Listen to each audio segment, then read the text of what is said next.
In a quiet little town, right at the edge of the main square, stood an old, dusty library. For years, it had been left to itself, a forgotten building where books sat silently on shelves and tables, gathering dust. The stories within them, once vibrant and alive, were now untouched, their pages holding forgotten worlds and whispered secrets. It was a place where time seemed to have stopped. One gray, rainy afternoon, a man named Anil, who had just moved back to his hometown after many years away, found himself wandering into this silent sanctuary. He was seeking shelter from the rain, but what he found was something much more profound. He walked through the aisles, the air thick with the scent of old paper and memories. His fingers traced the spines of the books until he felt a pull to one in particular. He pulled it from the shelf, settled into a worn-out armchair, and began to read. As he turned the pages, he realized this wasn't just a regular storybook. It was a collection of personal accounts,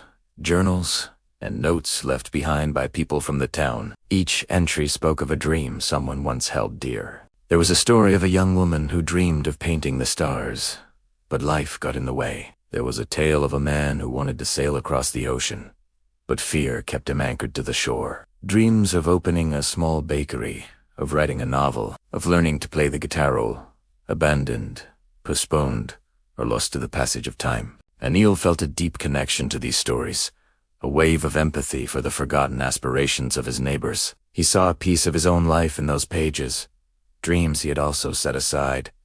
Moved and inspired, he knew he couldn't just walk away. He decided to do something. He wasn't sure what exactly, but he knew he had to start. So, he spent the next few days cleaning the library from top to bottom. He wiped away years of dust, organized the scattered books, and let the sunlight stream through the newly cleaned windows.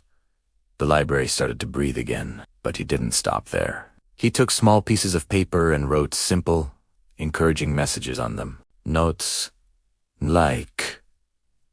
like, it's never too late to start again, or your story is still being written, and let this be page 1.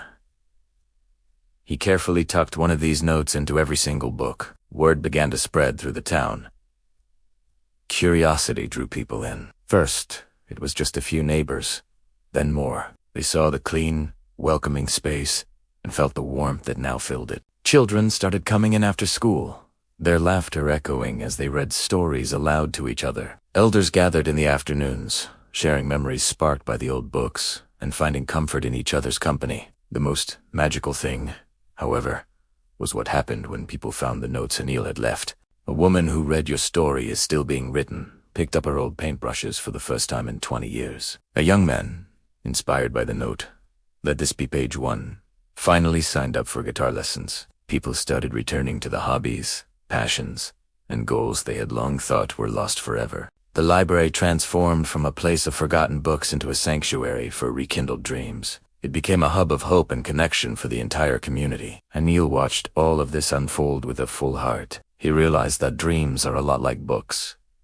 They need to be cared for and shared. They might get dusty and be forgotten for a while, but they never truly disappear. With a little bit of attention, a little bit of patience, and a little bit of encouragement, they can be brought back to life, ready to inspire us all over again. From that day on, the small building on the edge of the square was known as the Library of Forgotten Dreams. It wasn't just a place for reading. It was a place where the entire town rediscovered its imagination, its hope, and the incredible courage it takes to simply try again. So, what about you? Is there a forgotten dream sitting on a dusty shelf in your heart? Maybe it's time to open that book again. Remember, it is never, ever too late to follow a forgotten dream. Sometimes, all it takes is a small act of care to reignite that spark, both in yourself and in those around you. Thanks for watching. If this story resonated with you, please consider subscribing for more tales of hope and inspiration. See you next time.